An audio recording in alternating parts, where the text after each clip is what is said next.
Hello, everyone. Welcome back to the podcast. In today's episode, it's going to be like a continuation from Communities Unite, which started late last year. I thought I'd bring it back for some more episodes because some people didn't get the chance to, from last year because it was Christmas time and everyone was. It's one of those time of years, but I thought I'll bring it back for some really good episodes and talk about some really cool stuff. But in today's episode's focus is autism, and today I am joined with Olivia and I'm joined with Paul. I think this is the first time for Olivia to be on the podcast, but me and Paul had a good conversation about 2 years ago now. Doesn't seem that long ago, but can't believe it has been 2 years, Paul. Yeah.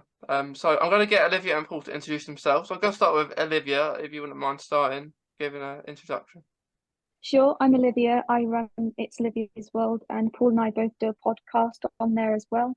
And I got diagnosed with autism when I was 21. I am now 24.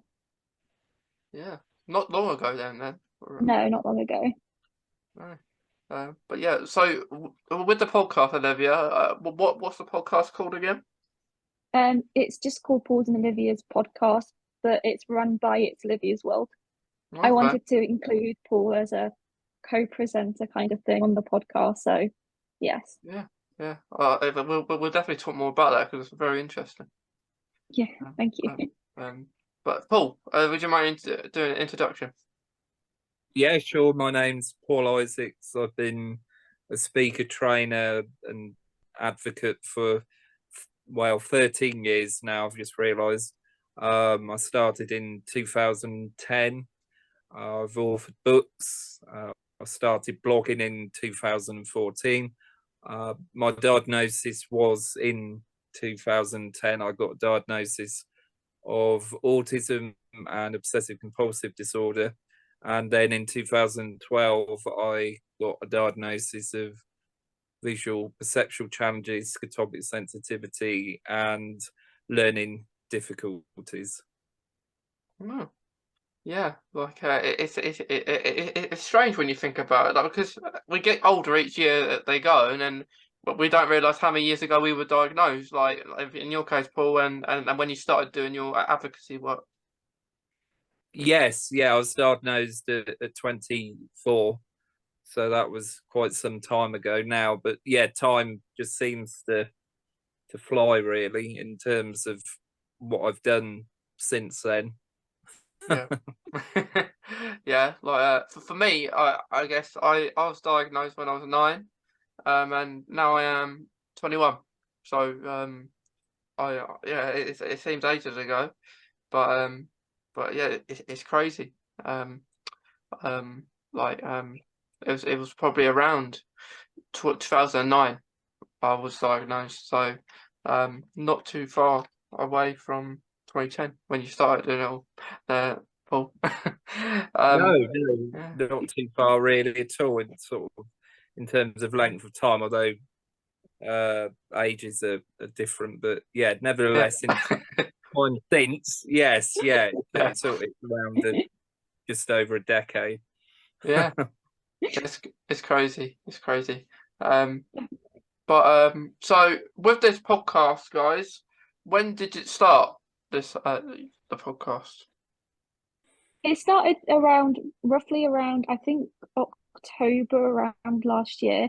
So it is relatively new. I think it was around October last year, wasn't it, Paul? Yeah, it was. Yeah, it was Yes. October.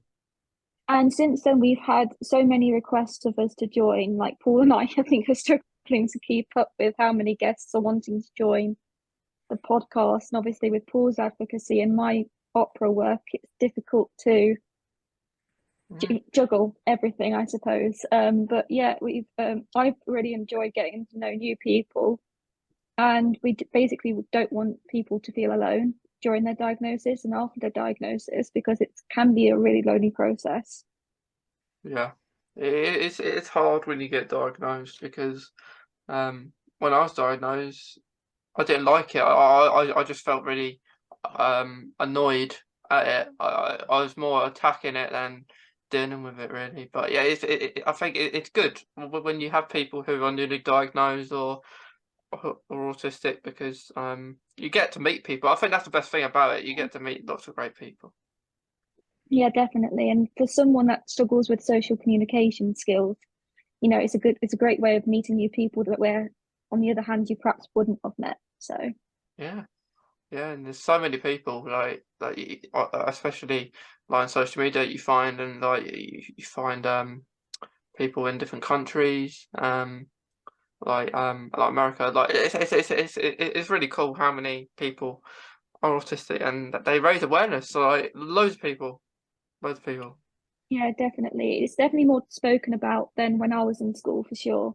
Because actually I first went to get diagnosed when I was 8, and they said that I'm not autistic enough to be fully diagnosed.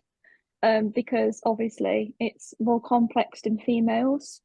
Yeah, So I then went to get diagnosed again at 16. They say that I had severe anxiety and a processing disorder, which kind of screams autism. And then when I was 21, they said, no, you're socially awkward. You're definitely autistic enough for an autism diagnosis. So I've had quite a long history of trying to get diagnosed and trying to get the proper help, because I've actually missed 2 years of education because I wasn't diagnosed properly with autism. takes a long time, doesn't it, to get diagnosed? Yes, it does, definitely. Yeah, and it's hard. It's like I find more now, that like when I was younger, a lot of people at school were getting diagnosed maybe similar age than me. But now I don't really find that. I more find maybe people older are getting diagnosed now. So I think they are doing better with getting people diagnosed, but still with the support, like maybe in schools and stuff like that, it's still not great. No, no, definitely not. I mean, I had to fight throughout my whole education, including my university studies. I didn't get support up until the end of my university studies. And I was like, well, there's no point now. I'm relatively passing my foundation degree. There's no point now. So, you know, it's difficult, even when particularly you don't have people who understand it. Yeah. I think that's why it's really good when you meet people who are autistic as well, because they kind of know what you're talking about. Um, Yeah, and you can explain to someone who's not autistic, yeah, or you probably have to in some circumstances. But they, like a lot of people may say they understand just so you don't have to explain anymore, or you have to over explain. And they don't understand. So it's good when you create a podcast, evolve it around something you like, autism, raising awareness, and then you meet those really good people, and like you may, it's something that you can, like when you have a podcast, you choose when you do it when you want. Don't you? yeah, definitely, definitely. You're kind of your own boss in a way, if that makes Yeah, sense. yeah, yeah. It's cool. It's cool. Like when I found I of course I created mine a little while ago. I created mine in 2020. And that was the start of the pandemic kind of thing, where I was bored. I think everyone was. Everyone was bored and losing their minds, and um, and I didn't know what a podcast was. Funny enough, I had no clue what it was. And I thought, I- and then I find out you can actually have people. You can speak to different people in the different places, and it kind of started with me talking about myself, about my journey a little bit, and kind of evolving it a little bit, not just talking about autism, talking about different things. So yeah, you start small and then you grow, I guess. Yeah, definitely, definitely. Yeah. So what kind of why like with the podcast? What was that the main reason? Just to meet new people and kind of like raise awareness? I think it was more or less to raise awareness and so that other people can meet different people on the spectrum, not just myself, but other people to have that experience. So we quite often we did one last month before Christmas, and planning to do one in a few months' time. If we try and do like a disability support group, so we try and have people from the podcast officially meet together. And sometimes they're busy, sometimes they're not, but obviously we try and make friendship circles for other people, if that makes sense. Yeah, I think that's a really good idea. Like last year I did a autism series for Autism Awareness Month, and what I did is which it's kind of it was the first thing I ever done that, like just a series autism, because, and then what I did is I did a certain amount of episodes, and then at the end of the series I do like a reunion kind of episode, like getting people who want to come back for a last episode, then they get to meet other people who have been on the series too. And I split them up a little bit, I think, but because there was quite a lot, and with one of the reunion episodes, you had people ask me, can they have my details? Can I have my details? And I thought, let's just create a group chat. And someone even told me create a group chat, and then still till today, that group chat's still there. Might not message it every single day, but it's there, and like people connect and stay in contact a little bit. So I think it's a really good idea, like with what you're saying, like arranging meetups and stuff. Yeah, because people might not want to meet face to face or feeling quite nervous to meet face to face. And sometimes on Zoom, there's that barrier of you can just leave if you want to. Like if you feel overwhelmed, you can just leave without really any explanation. Yeah, Like you don't have to feel awkward to say something. yeah, you can even you don't even have to have your camera on, really, do you? Like on Zoom. No, you don't. Yeah, I think it's hard, like especially because of time zones. If someone's calling from America, it's really early in the morning, you don't really want to get out of bed, and then you can still have the camera on and stuff. So I think it's a really good idea. Thank you. On our last meeting, we had UK Space Agency join us because they wanted to educate their staff on different disabilities. And it was amazing to have the Vice to join us from UK Space Agency. And actually, we did have someone come from the States, and bless her, she came on. I think it was like something stupid o'clock, like 4 a.m. And I'm just like, how are you still mentally stable at 4 a.m.? I can't function at 4 a.m. But she's incredible for doing so. So Yeah, I am a night owl, but I don't know if I'll get on at 4 in the morning. definitely not. It's strange actually, because I find that a lot of my autistic friends are night owls and they really, really hate mornings. Mm. What I normally do, it just happens every day, and it's happened today. I'll go to bed like as we're recording this, the new Last of Us series came out well yesterday, and that is in America that's at 2 o'clock in the morning, and even me, I watched it. I could have watched it in the UK time today, just any other time, but I thought, no, I'm watching it at 2 a.m. I want to watch it when it comes out. Hour and a half it is, so probably go back to 4. And then like I'm a night owl, and then every day I'll go sleep halfway through the day. And I did that Yeah. today. I thought I was getting worried because like I woke up, I had about an hour of sleep. Woke up about 7, half 7. I thought, oh, I've got a podcast soon. I don't want to miss it. I'm only like that when I overly socialize with people or I try and mask around people. That's the only time that I tend to sleep for like days. My dad calls it the hibernation stage of Olivia's life. She goes out socializing, come back, and then sleeps for 2 days straight. Yeah, I think I just suffer with fatigue really. Um, but yeah, like it's not bad. It's not bad, but it's just sometimes I just don't. I guess that's why I stay up late. I go sleep in the day. Definitely. Yeah.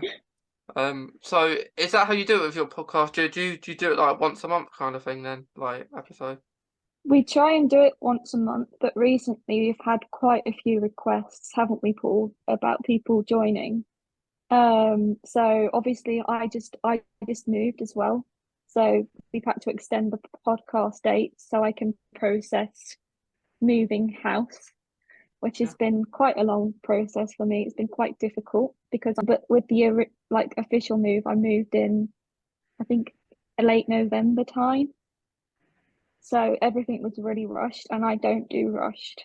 I don't like things rushed at all. And my parents like to do things rushed. They like to ask me a dozen questions per minute. I'm just like, okay, slow down. I don't know what you mean. So, you know, it's difficult. It's Yeah. been difficult, but the podcasts are starting back up. I think this week, Paul, Friday. Yes, yeah, this I believe it's Friday coming. Yeah, next Yes. Friday. Yeah. And it'll be the perceptions of a parent dealing with a child on the spectrum and her perspective of what it's like on the opposite way, on the opposite route, if that makes sense. Yeah.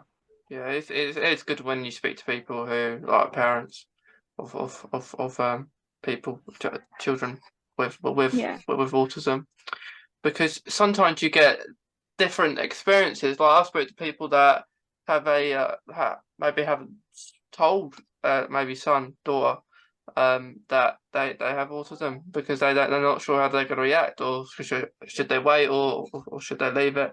And it's hard when you're maybe the host of it, because you may have your own opinions on what you're talking about, but you can only say what you can. You can't really go into depth where you say you should do this, you should do that, because you can't really do that. Yeah. I mean, I was like you, Mason, when I got diagnosed, really. I was really angry about it. I didn't really know how to deal with it. And particularly before, when my family would say, I think you've got autism, like even being indicated as something different, because again, I'm female on the spectrum and I try and mask away from people quite a lot. And I didn't even realize I was doing it. I was really frustrated the fact that I was diagnosed with autism, because of the perception of the on social media of what autism is, and also the press and TV and how it's televised as well. I don't think that helps a lot of employers when they go to employ and you tick the autism box. Even though they do say they're disability friendly, I don't think it helps the process of us getting jobs. And that's why 80% of us is actually unemployed, which is really sad, actually, because a lot of us are really capable of working. Yeah, it's very sad actually, like with jobs and stuff. It's upsetting, and I was like you say, Olivia. I was angry. I was very angry. And what happened was I was more angry at the fact that I didn't know what autism was then, because I didn't know what it was. I was really young, and I got told pretty soon after my diagnosis. And I was at school. And then I got transferred to like a special school with people who have autism as well. So that was actually good, but at the same time, more my like maybe primary years, I was more angry that I didn't. Maybe I always thought autism was like a thing that made me dumb at the time. That's what I thought. I thought I've got autism because I can't do maths. And I'm not very good at maths anyway, but Neither am I. um, I can't do algebra, and then I learned you don't need to do algebra. I mean, I can't even tell the time, because I could never process the time. I can tell digital time absolutely fine, so phone, Yeah, me and too. you know, I can only tell that, but I can't tell the analog clock whatsoever. Me too. Yeah, my teacher didn't even teach me at all. My parents had tried to teach me the time, and my dad was like, "You're impossible," because I couldn't process numbers at all. Like processing numbers and sometimes letters is really difficult. Yeah, I have to take time when I do something. I can't like get like rush, and that's why in school maybe that's really hard, because they do one week on one thing, and then another week it's someone else, and then the other week it's someone else. So they don't really spend too much time on one thing like time. You can't solve problem 1 and then jump to problem 10 in the same week. And that was the argument my mum had with the school.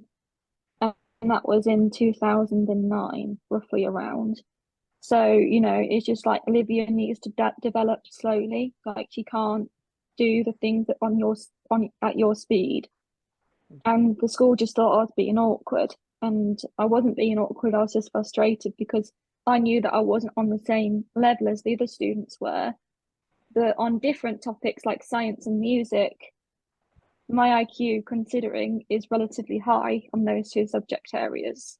Yeah. Don't know why, but it just is. I can just process the information, and I find it fun. I think that's the thing. Yeah, I like music too. Like whenever I do a podcast, I have to listen to music to make me concentrate what to write. Maybe if I'm writing up after, like when I'm writing up the podcast or creating a title, I have to listen to some really good music and sometimes I listen to the same music over and over as Same, well. same. I watch quite a lot of comfort shows before I go to sleep. I don't know if Paul does the same thing, but I watch loads of comfort shows on Disney Channel, and I watched like all of the old Disney series, like in the early 2000s, and I just love those shows. Still, they should do like a reunion for them. Yeah. I can say. Paul sitting there cringing slightly, I think. No, I can remember Disney, but yeah, that was going back to the 90s. Very they done re-releases of Peter Pan, which I saw, and Yeah, Lion King and Tarzan at the cinema. I can remember that. That's going back to the sort of night, well, through early to mid late 90s, I believe. But yeah, I mean, some people have different strategies for winding down before they go to sleep, if they can sleep. Yeah. But with regards to with regards to diagnosis, it isn't really a clear route if you actually sit down and speak to people. With me, there was lots of things happening prior to diagnosis. So I'd started working at around 15 years old, and my first job was a supermarket. And I'd had lots of jobs until I had a nervous breakdown. So I went through mental health services, adult mental health services, and the multiple sort of diagnoses were personality disorders, so borderline and schizotypal, and psychosis. So psychosis being a breakdown of reality, and auditory hallucinations, which this was temporary. So the psychosis and the auditory hallucinations were temporary. The personality disorders were accurate, although some people on the spectrum do get misdiagnosed. They may be able to follow the process of redaction, so it's where things are redacted from notes, etc. But in my case, they were accurate. And then I got the diagnosis in 2010, but I wasn't necessarily consciously seeking a diagnosis in the sense that it's something I'd mentioned a few times, but it wasn't necessarily something I was consciously always looking for. So when the diagnosis came and the psychiatrist diagnosed me, my parents pointed out to me that I'm more than the diagnosis, which was very helpful, or at least for me, I feel was very helpful. But the challenges probably were more obvious when I was younger. So I've spoken about this many times. It's personal to me. It's not reflective of everyone else. But I had lots of pediatric challenges before and after I was born. Cerebral hypoxia, which is oxygen deprivation due to placental abruption, which is a breaking of the lining of the baby, and then it causes oxygen deprivation. I was around a month premature, and jaundice, was put in a SCABU, which is light therapy, which they do for infants with jaundice in the paediatric unit. And of course, the observations there were from my parents were initially speech and language, motor coordination, and things like that. And I was out in my community anyway at age 3, but there wasn't functional speech. Diagnosed in the 80s. I was born in 86. It would have been that of classic or severe autism. Now, these words are arbitrary now, or dated. They're not used, but they give a context at the very least in terms of presentation. So I didn't hear language with meaning. I didn't see with meaning. I was object blind, meaning blind, face blind. So I have a very different perspective of my early years and also development. And because of that, I think it's tempered my views of autism, that you've got to be real and negative. You've just got to be realistic. You're not positive for positive sake, and you're not negative for negative sake. It has to be real, whatever you're saying. And I suppose with the diagnosis, it's neither here nor there. I didn't choose to be born. I didn't choose to be white. I didn't choose to have black hair. I didn't choose to live in the community. I did. There's plenty of things that are pretty much out of my control. So the logic or philosophy I adorned was to thank all the people that bullied and abused me, because they probably needed just as much help, if not more, than I did. So I've got a sense of closure. I'm not angry anymore, and I'm certainly not bitter or resentful to people. Once you realise people are people, and they've got their own developmental issues that may be derailed, or they've got their own emotions or their own detachment and adjustment challenges, and they've got their own neuroses and things that are related to their family, or obstacles that you don't have an inner reality to, such as race or culture. Once you start realizing those things, you hopefully one will be easier on other people and also easier on themselves. So I think autism is neither here nor there. I don't want to glamorize it, but I don't want to demonize it either. And I certainly am objective enough not to realize that that I don't have all the answers. You could have 100 people in a room that share the diagnosis, and I guarantee there are going to be things that a lot of those people will not relate to. Absolutely. Just as much as there may be some things that you do relate to. I've met some people that relate to my early development, who present similarly to me. Ros Blackburn, Donna Williams, adults that presented as I did when I was a child.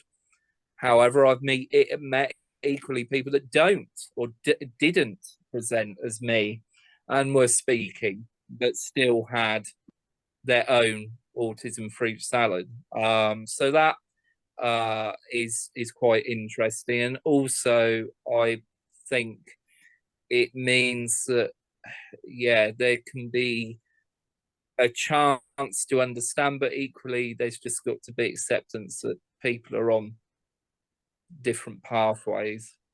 Yeah, I think that goes to like the perception of all autistic people are going to get on. Like for instance, when I was dating, and someone said to me, "Oh, is he autistic as well?" Or just assume that they're autistic, or all of your friends are autistic. I think that's one of the things that really frustrates me when you explain to someone with like when you have autism, is that people automatically assume that you can't be friends with someone that's not neurodivergent. And Paul just said it right there in one of his sentences that if you put loads of people on the spectrum in a room, you're not going to relate to all of them. No. No. Yeah, like that's it. That like I think if you have autism or you don't, we're all not going to be the same anyway, are we? Like we're all different in our own way, and like I don't is it like I think like dating as well. It's hard. It's going to be harder to date a person who hasn't got autism because you find it hard to come out and explain yourself and say you're autistic, which is why probably it's better to date someone who's autistic too. But it doesn't mean you can't date someone who isn't. It just depends how understanding they are, or like which is why it's good if you have the confidence to just to say you're autistic from the off, and then you know what you're saying. Like, stay where you could go. How do you guys find like the dating world as an autistic? Because I find it incredibly daunting, particularly as a female. One of the comments that I've got from work when I was employed was the fact that I'm too pretty to be autistic, and I didn't really know how to what to say to them, really.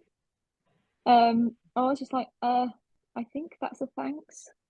I don't know. It's kind of a backhanded compliment, relatively an insult at the same time. But it's really tricky to. I find it really tricky to navigate the dating world. Yeah. I think it's culturally become more harder because I think they're just spaces that are potentially dangerous or superficial, and it's this culture of instant sort of gratification and instant appraisal and instant acceptance of what you're saying. And you've partly got to blame how people use media platforms. And I think there is just a new era of dating and connecting, which has its positives but also has its negatives.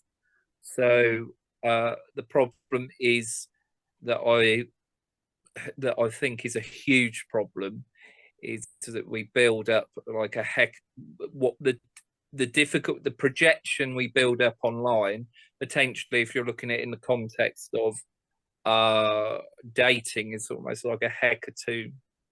It's a complete potentially what you want to think you are rather than who you actually are.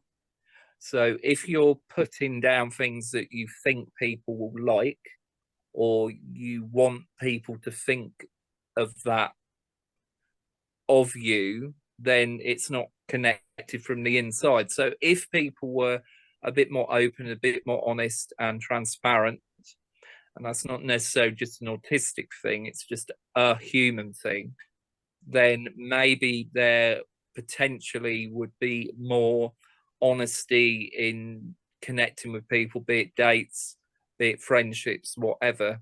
It's about what the playing field is, and you have to unravel a lot of things potentially when you talk to people online, particularly strangers. I'm not saying that it doesn't work, because for some people it clearly does. But it's all about understanding who you are first before you go into the realms of dating. You have to understand. You have to understand who you are. I think from someone who struggles to find the person's true intent, I think that's one thing that I really struggle with is kind of monetizing them in a sense as a person, and that's something that I struggle to tell almost immediately. I try and get to know them over time as a friend, But obviously then once you've developed a friendship, you don't want to ruin the friendship by going into it as in a relationship, if that makes sense. So it's like the curse and good in a way. Yeah. Yeah, because it seems like in this generation, like male and female friends, they can't just have a good friendship. Like people ask questions and they say, "Oh yeah, are you together?" Like it's hard because to do that, and I think it's hard to get in a relationship anyway. With people, and it's hard to find the signs and stuff like that too. Um. But but I think like you've got to it's something that takes time and like I mean like it just happens I guess. Like as Paul said, it can happen online, but you have to be careful. But it can there's some funny instances where it can happen. It Yeah. can, you, you you could be an It's an audience somewhere, or you could be at a football match. You could be I don't know. You could be anywhere, but it just happened. And I think the more you, I guess, rush it's an into it. I think it's an organic thing. I don't think it's something you can prep for. It's almost like if you think about just using a very simplistic example, if you have loads and loads of theory about doing a job interview and you've got loads of theory about how you'll feel and what they'll ask you, but you still have to go to the job interview and experience it for yourself. It doesn't really matter how much intellectual or cognitive theory you get on something. It's the experience of it once you're actually in it, and all your social perceptions and credence and language and association come. I think people forget that relationship, when you meet someone from the first time, it is quite mono-tracked anyway. And I think that can still be the case for non-autistic people. You are looking through the lens of self at someone else.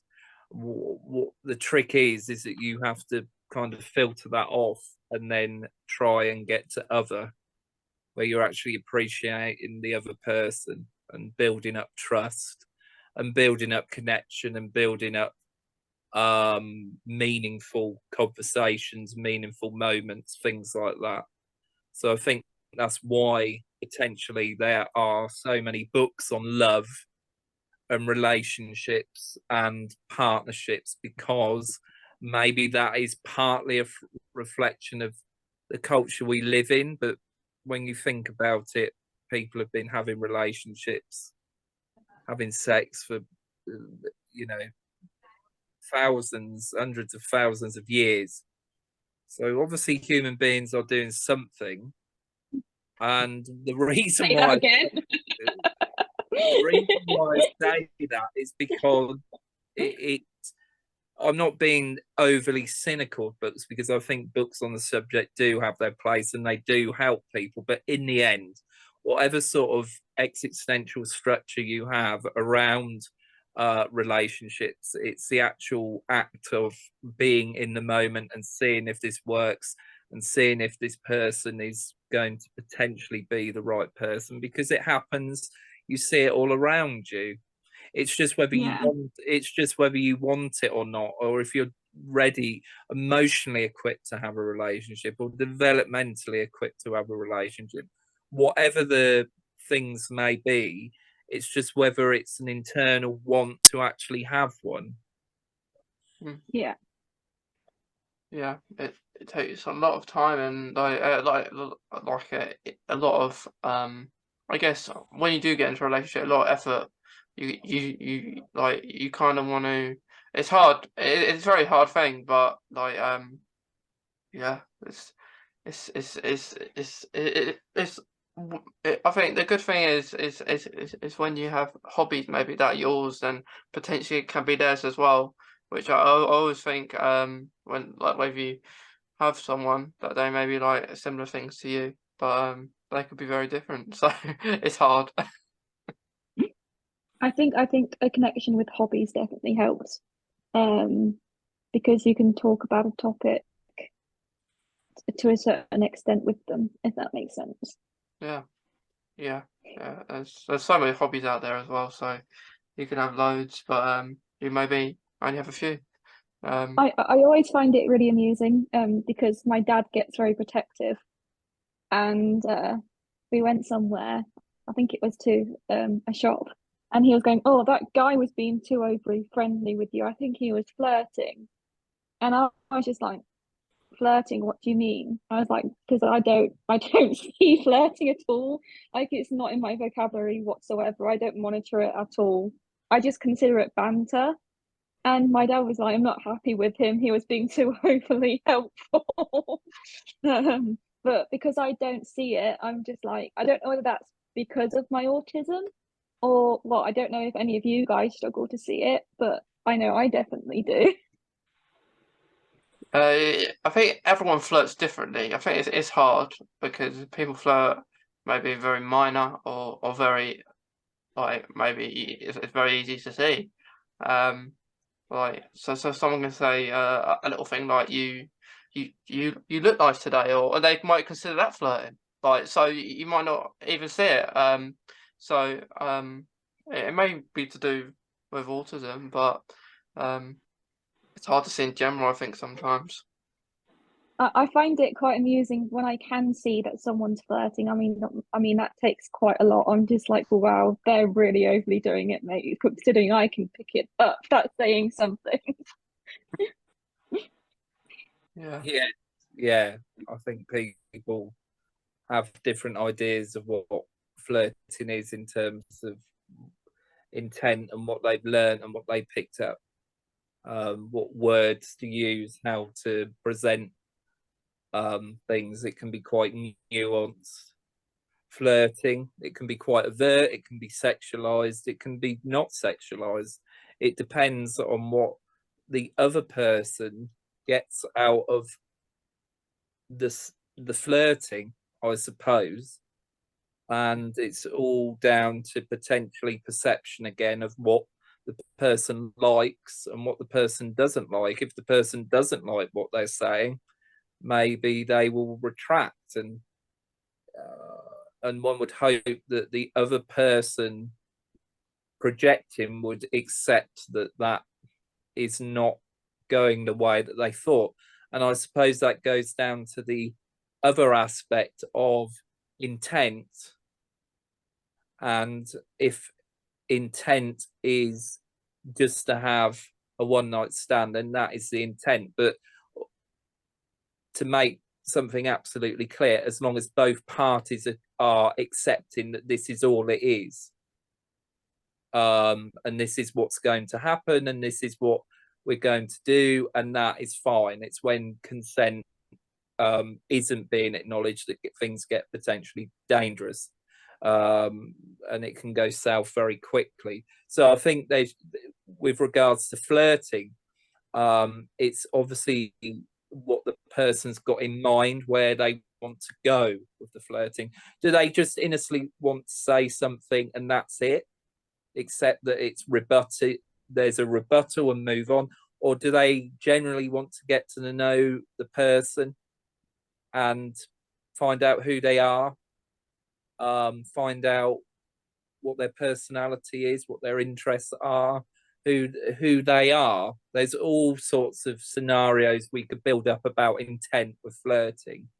Personally, for me, I had very seldom experiences with this sort of thing, partly by choice and partly by lack of inner drive to do so. And that's just part of my personality types. I've spoken to Olivia about that. So I haven't gone to places where some people do go, discos, bars, places like that, where people are wanting to look for things. And I think there can be a danger that you stereotype that they're just looking for one thing. And that is completely understandable. with youth culture.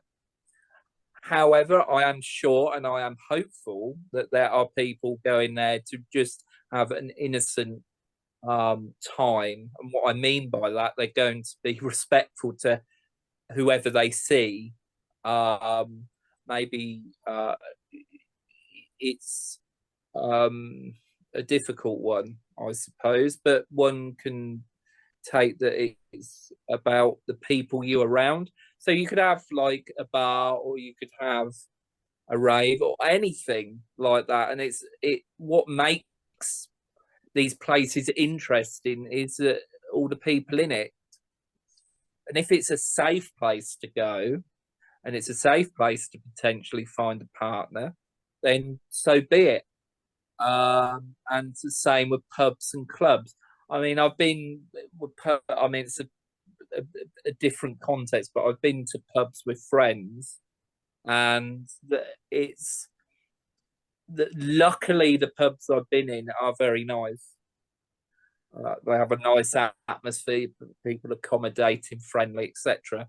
And maybe when we go into sort of the areas of flirting and connection, it's about as much as you yourself as much as any potential person you're interested in views themselves. So it's always it always goes back to how you view yourself in terms of whatever environment you're in. You're taking yourself into that environment, and it's just about being aware that that is the case.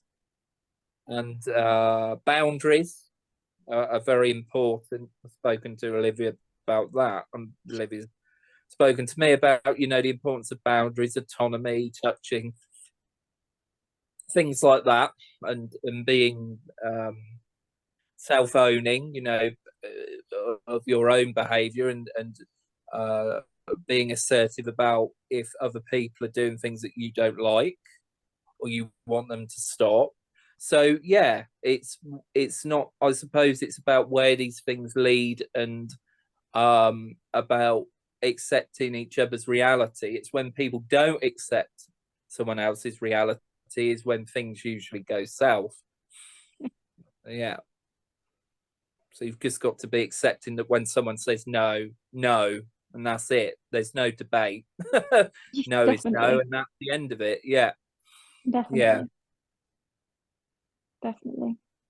I think there's also a point of making sure that you're safe as well when you do go to bars or clubs, whether you prefer clubs. I personally don't like clubs. I remember when I was a university student, all the 18, because I look very young, and sometimes the 18-year-olds forget that I'm 18 because I look at about 18, probably a bit younger. And they used to offer me to go out with them, and I used to be like, oh no, no, no, because I'll end up being like the awkward mother going, I think you've had a bit too much to drink here. I think there's always that cut-off point, or making sure that you're safe, or making sure that you have someone to hand, knowing where you are, etc., etc., when you do go to these places. Yeah. Like, I'm not one, like, most of my friends go to pubs. It's a thing that young people do, but I don't really like it. It's not my idea of fun. To people to go drink. I have different things of fun I like to do. Like, I'll meet up with my friends, but like, if it's always going to be the same thing, I'll wait until maybe a day out. So it's not a great idea of fun unless it's a party. I'll go to a party, but if it's someone's birthday.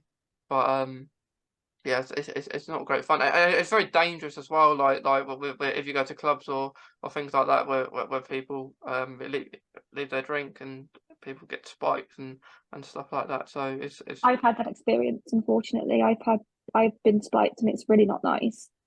Particularly when you're completely stone cold passed out. So for advice for that, I would recommend people taking their drinks to the bathroom. Taking their drinks to the bathroom, having something over the cup. Just always don't leave your drink lying around. I tend to, if I do go out for a drink, I tend to either like cocktail bars because I find that the atmosphere tends to be a bit more lighter than a pub. There's not as many masculine fights in there. You know, I find that really, really intimidating when two men are in there punching it up. Mm. That's quite intimidating, particularly for a young woman and for everybody else in the bar. So I tend to like cocktail bars and things like that. Yeah, yeah. Yeah, it must be very hard. And like I agree. Even good idea to take your drinks to the toilet or just drink them before you go.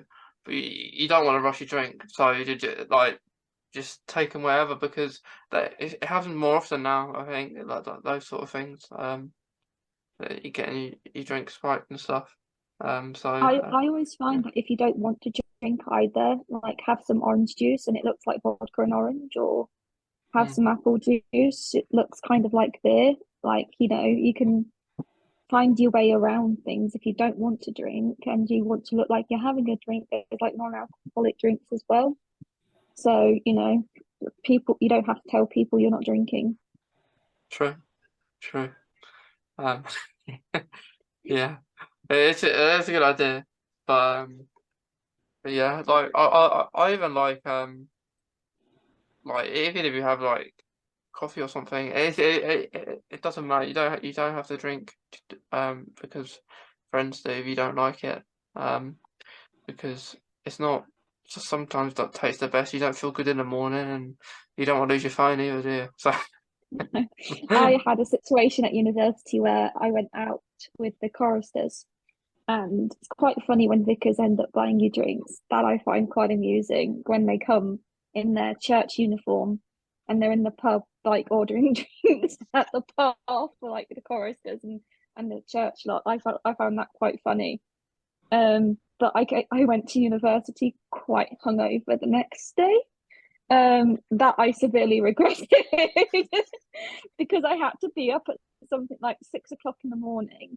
oh, And I absolutely hate being late if I have to attend something. Either I don't attend it or I don't like being late at all. Um, and I was there bang on 9 o'clock, and I had like my hat on, and my university lecturer took one look at me and was like, "Were you drinking last night?" Because I'm a really bad liar. I was like, I may have had one or two. yeah. It was like, I'm going to be extra hard on you today's lesson, and I'm going to hate you even more this lecture then. Yeah, Yeah. yeah. I mean, it's some people. It's a coming of age thing. I don't know if it should be. It's all to do with your association with drink. I mean, I've heard my father said in Europe. He used the example of France. They introduce drink early, but in a more social setting. So the children are like allowed to have a very, very small glass of wine, say at, I don't know if it what the culture would say, whether it's lunchtime or our equivalent of Dinner. tea, dinner time. Yes, dinner time. And so it's introduced in a way which is quite balanced. You know, we drink, but it's around a certain context and in moderation. But apparently, Britain's got this thing about getting to a certain age and then you just experience everything um, in, in terms of whatever drink you can get your hands on. Um, I'm not personally a big drinker. I never have been. I've experimented with drink in my teens, got drunk once, which was a bad idea. Scraped my leg on some barbed wire and things like that, and then ate a KFC afterwards, and then felt really rough. So I've done all those things. Yeah, that sounds like it. Yeah, experimented with bourbon and stuff like that. Jim Beam, Jack Daniels, things like that. Not a big beer drinker. I know, again, it's all to do with preference. I'd rather have a wine, or yeah, wine. Sweet white wine is a preference. But I think it's all to do with what you want and not what you are expected to have. Very much what you were saying. I think don't be pressured into drinking. If you don't want to drink, don't have a drink. No, in fact, yeah, I totally agree. In fact, if you want a mineral water, or like the other suggestion I think was a cup of coffee or tea, which bars and pubs do serve now. It's not unusual to ask for beverages like that. So yeah, I think that's probably an important thing to take, is that it's about what you really want to do. But I understand the sort of nuances of peer pressure, or just saying this is a good drink to have. I mean, I remember when I was, oh dear, how old? 17, maybe. Yeah. I used to time ago, Paul. Yes, it is. That's 20. That's nearly 20 years ago. So yeah, that would be 20 years ago. I worked in a supermarket, and they were saying, buy this type of lager, and it was special brew. And special brew is about 10%. So it's nasty stuff, and it tastes horrible. Well, at least in my opinion, it tastes horrible. But I drank it anyway, and I had a. Also looks like cat pee. Yeah, it does. It smells and tastes as such. And I had a curry and around a friend's house and threw up all over his cream carpet. And because we were so drunk, I decided it was a bright idea to get the bleach out and clean his carpet. Of course, this made everything completely worse. It was just like a brown and white splat on the carpet. It was horrendous. Oh dear God. Oh, Yeah, so I think that was worse than my experience, because I had to walk up Steep Hill every time I went to the pub, because I lived on top of Steep Hill, and Steep Hill is the fourth steepest in the country. oh right. Yeah, so that's where I went to university, and I kind of tumbled down Steep Hill once or twice on a few pints of ciders. But my problem is I'm an incredible lightweight, so I know that I can't handle a lot. So I try and stick to the 2 limits when I go out, just so I can get home safely, and I can do whatever I want when I'm in my own home. But when I go out, I try and stick to the 2 limit rule. If I want to be a bit of a rebel, I go for 3. This particular night I went for 4. And you can imagine someone that's quite a lightweight. My friends took me up to Steep Hill and walked me up to Steep Hill, which was nice of them because they don't live near there, and Steep Hill is a lot of effort to climb. Right. They called it the cardiac arrest hill. That's what the locals call it. So it's really hard, and when you're drunk walking up the hill, it feels like nothing, but tumbling down, I ended up having a bit of a bruise on my leg the next day, which kind of felt worse than when it actually happened. Yes. Yeah. You're deadened to sort of pain, which is both a positive and a negative. Yeah, it's I learned a valuable lesson about, a few things, that just knowing what you can handle and knowing what you don't like, to be quite frank. And ever since then, I think that very experience I just explained, I had a different perception of alcohol, which was actually why I was thankful for that experience, because actually it made me think about alcohol very differently, and that actually when you're throwing up, your body's saying it's being poisoned. Effectively, your body cannot. I think people don't marry those two things up. That when you vomit after consumption, it's because your body's trying to. Your body can't literally talk to you, because if it could, you wouldn't do about 95% of the things you do. But your body's way of telling you this is bad, or this is rejecting. We need to get this out as quick as possible. Yeah, so that's it. There is a sort of silver lining in that story that I actually thought, yeah, this isn't really for me, and I don't like the sensation of nausea, and I don't like the sensation of things coming out of my mouth, to be quite frank.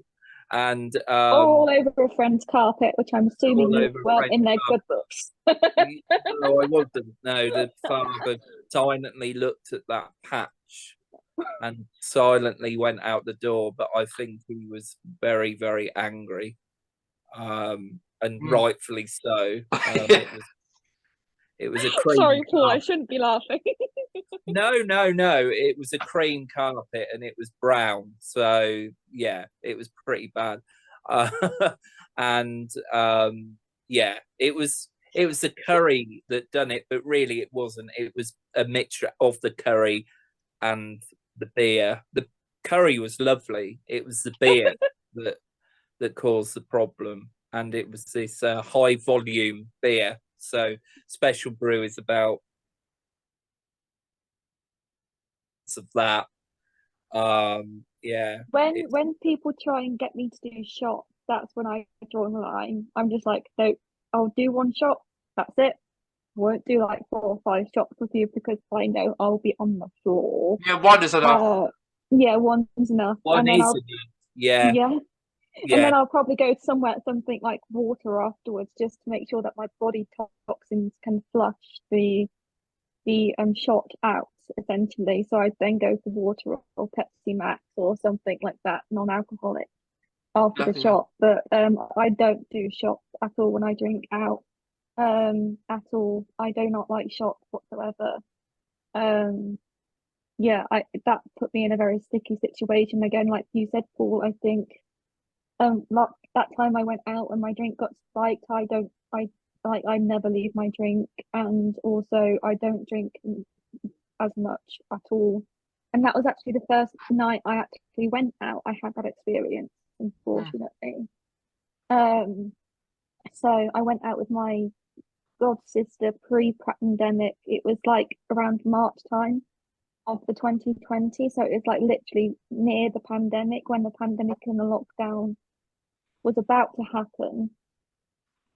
And so it was our last night out kind of thing, because my god sister was going to the States for 5 years to live, and we've been friends for 24 years, so almost a lifetime. And she definitely got very drunk. I was relatively drunk, but obviously I got spiked on top of, so I was quite messed up, as you can imagine. And since that experience, I will not, when I go out, I make sure that I'm really, really sensible when I go out. Like, I literally refuse to ever let somebody get me in that state again. Yeah. Or to let someone, or give someone that power to let me get in that state again. Like, I actually have slight PTSD from the experience, because like I am really weary around everyone when I go out to these kind of places. So it's, unfortunately, it happens to quite a lot of women. So it's quite common, unfortunately. Yeah. It's not good. It's very not good. Like for me, if I'm okay, I'll have alcohol if it's a special occasion, really.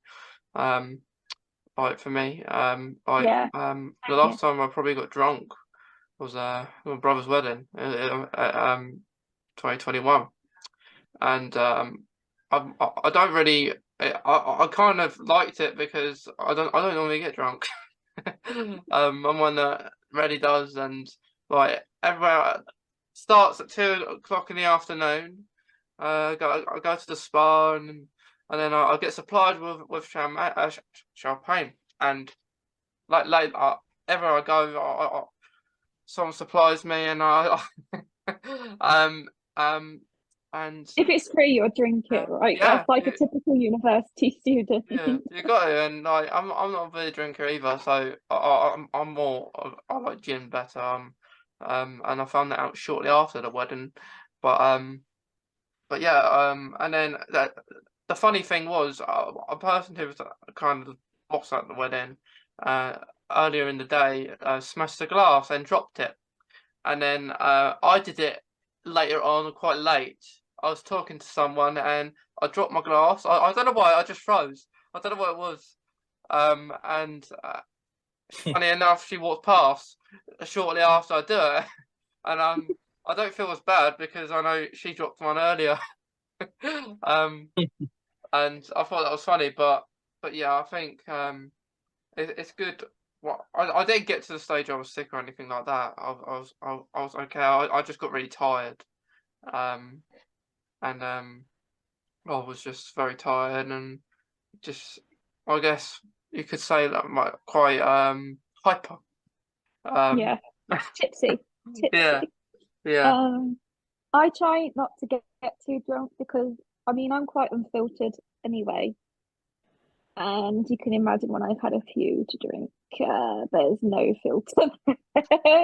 So particularly when you're in a group setting, you try not to offend other people when you've had a lot to drink. So you really have to be like, I'm keeping this shut and just drinking my drink because you don't want to say anything that's like offensive or anything like that, or anything that sounds offensive. I know that a lot of my autistic friends are quite unfiltered anyway. So I that's why I always say drinking with autistics is an amusing night. yeah. It's cool. Yeah, it's cool. Do you are you guys quite unfiltered when it comes to being diplomatic or anything like that?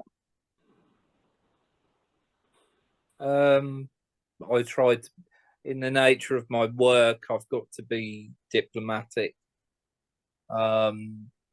Being a consultant means that you have to listen to somebody with objectivity, and you have to ask questions, and you have to attempt a perspective take on their reality, on their inner workings, etc., etc., and try not to get too emotive and angry, because if you do, you've lost the conversation.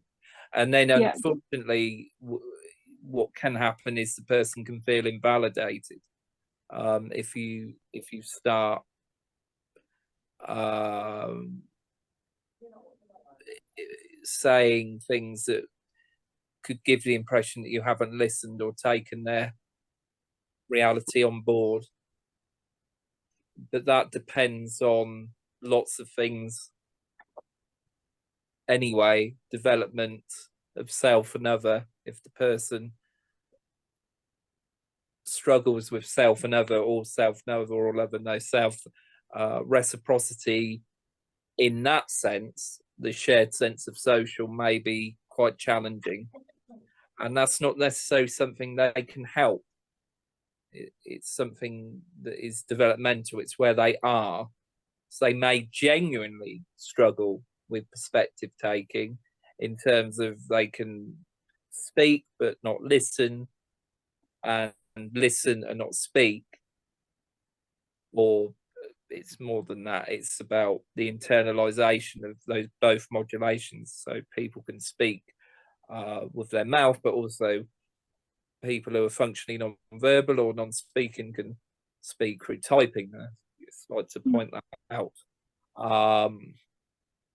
With that being said, perspective taking, in terms of picking up on energy, I'm good at, and that's to do with the system ascension, which is before awareness mind. It's a term Donna Williams coined about this mergence with other people and merging with people means you can merge with their energy, frequencies, emotions, trauma, personality, etc. And with doing that, you can get an idea of who someone is. And all babies do it. All babies have it, rather, because their nervous system is naked, and the first thing that they experience is the world unfiltered, and they don't have interpretive threads, and they don't have context, and they don't have lots of other things that build up this existential structure of how the world works. They've just got people. So to answer your question, I do perspective take, but in a non-interpretive sense, I perspective took.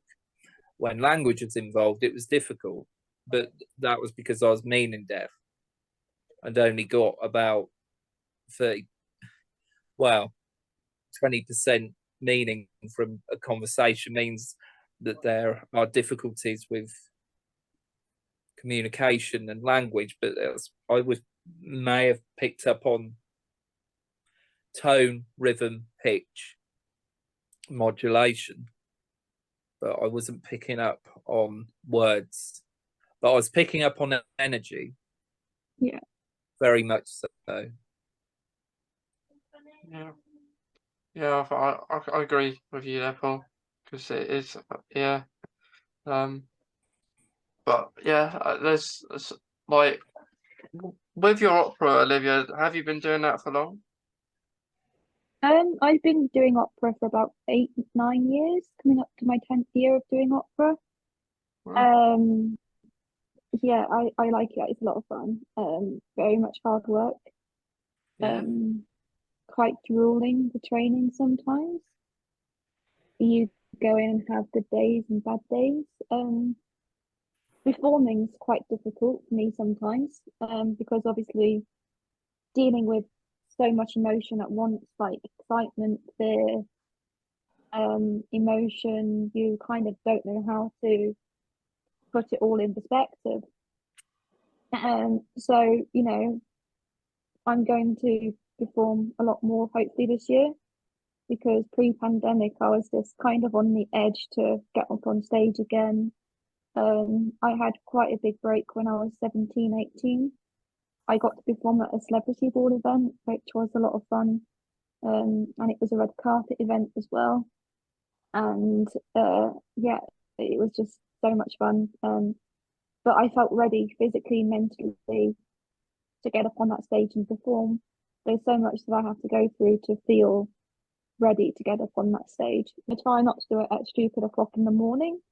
yeah, I try and make sure my practice is a cut-off time, but I've been a musician since I was 8 years old. Um, so I've been studying classically opera um, since I was about 16, 15, and I was really lucky enough to have someone say, no, you're not a pop singer, you're an opera singer. And that was Sandy Eilish, who spotted the fact that I was not a singer because I can go very, very, very high. Probably to the point of smashing glass, even though that's actually impossible. mm, But yeah, I find it a lot of fun. It's fun learning new languages and seeing different people and getting to know other musicians on your kind of level. yeah, yeah. It's good that you got something to do as well, like in do some opera singing. Like you probably do it, like you say, you probably do it most days. I practice, I try and practice 2 hours a day. Whether I have rehearsals for a performance, maybe 3 hours. But when I was younger, starting out, I would practice nearly 8 hours a day. So when I was prepping for my performance at the Celebrity Ball event, because I knew that there would be press attending, and essentially this was the first solo performance I've ever done in my life, to be as big as it was, I had to be physically ready for it, and I would literally be rehearsing non-stop, to the point where I'd be physically tired. So there's so much that people don't see that musicians go through to get up on that stage. They just like people just see a performance. They don't know the behind the scenes of what happens. Yeah, there's so much behind closed doors, isn't there? Definitely, definitely. Yeah, because I can't sing to save my life. But there you go. Neither can my parents. Hmm. They try and sing, and I just stand there going. I try not to say anything because because I know that they're tone deaf and they can't beat into a rhythm at all. They're not rhythmically inclined whatsoever. Um, it's actually quite amusing to watch them try and sing, and I'm just slightly kind of pulling at my ear, thinking I want a bit of peace and quiet. It's very amusing. Particularly when they try and get me to go up on karaoke, I'm just like, no, I don't want to ruin your fun. Here you go. Yeah, yeah, but yeah, opera it must be very hard work. It must hurt you, maybe hurt your voice a little bit, once you've done it. No, actually, if you're trained properly, you shouldn't feel anything vocally. Oh. A lot of it is done head voice, so you kind of learn different techniques to not strain the muscle of your throat because that can actually develop nodules. Hmm. And modules are typically pop singers tend to get quite a lot of modules because they sing on the throat or on the chest quite a lot. So when you are training, you learn to not sing on the throat or not put any strain on the throat at all. And actually, before the performance, you're told to completely rest your voice down and not speak to many people or try not to do anything too energetic or enthusiastic vocally beforehand. It's really amusing. I actually had a flu once and I had to go on a radio show and I had to take some tablets to stop like numb the back of my throat. I can't remember what they were called. But I had to take them to actually let me be able to speak because my voice was so bad and I still had to sing. I had to sing live on the radio show. And that was like probably the worst 2 minutes of my whole entire life. But all the training kind of came in handy. Yeah. It's fun learning new languages and kind of diving into the composer's life essentially and what it was like maybe in the early centuries of the 18th century, 17th century, etc. Yeah. So you can really get to know a composer's personality through their music. It's a lot of fun. Yeah. It's very interesting. Like for, for a laugh, sometimes my mum will also sing, and she'll say she's an opera singer. And it's quite funny because she's not ready. She just does it for fun. And I can say, I spoke to an opera singer. But yeah, like I think we all sing in our spare time, really. Like if we are singers or not. I think it's just one of those things, and it's a good interest to have, like music, because it can really calm you, and if you're having like really stressed out, um, it's like there's that, and like you mentioned earlier, having maybe comfort shows to watch before you go to sleep, if you go to Yeah, sleep definitely. as well, like Yeah. Paul said. um, um, but yeah, I mean, look, there are loads of people sing. Whether they're any good at it are two completely different things. I like to think I'm okay at singing, because obviously it's also my job. Um, when people say, "Are you a good singer?" I'm just like, I don't know. It depends what you like to hear. Because actually, not a lot of people like opera. I can't sing pop very well, although I can sing ballads because I'm not trained in pop. I'm not very good at singing pop. If that makes sense.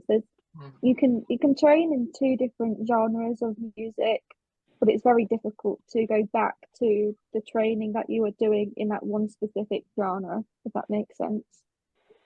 Yeah, I agree. Like it just depends, I guess. Like not everyone's gonna like every single piece of music. Like I think the thing about opera maybe that people maybe dislike is that they maybe don't understand it, and what people are saying. Yeah. When they're singing it. And Opera can be very morbid as well. It mm, can be very morbid and quite full on. So I like recommend people to listen to light operas like operettas, just to start off with, because that tends to be a little lighter. Or listen to just regular pieces of classical music in general. yeah. Yeah. Yeah, well, I have to have a listen to your opera sometime, Olivia. Definitely. Yeah.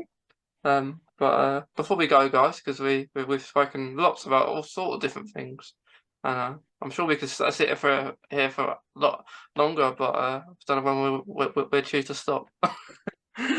Um, so I'm gonna go to Paul and Olivia if they have anything else they want to say, and or any advice. I'm gonna start with you, Paul, as you were last first, so I'll give you to start.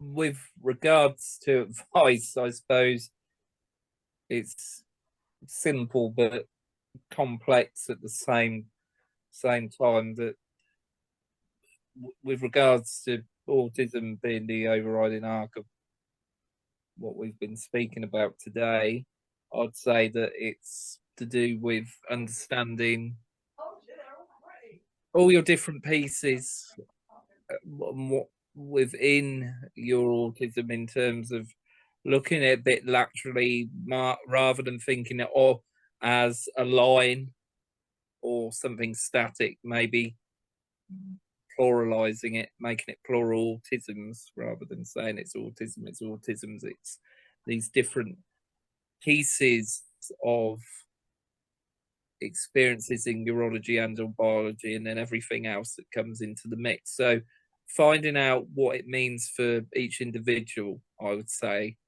is a start, and also seeing them as people, Yeah, and seeing their personhood. That's the two bits of advice I could give.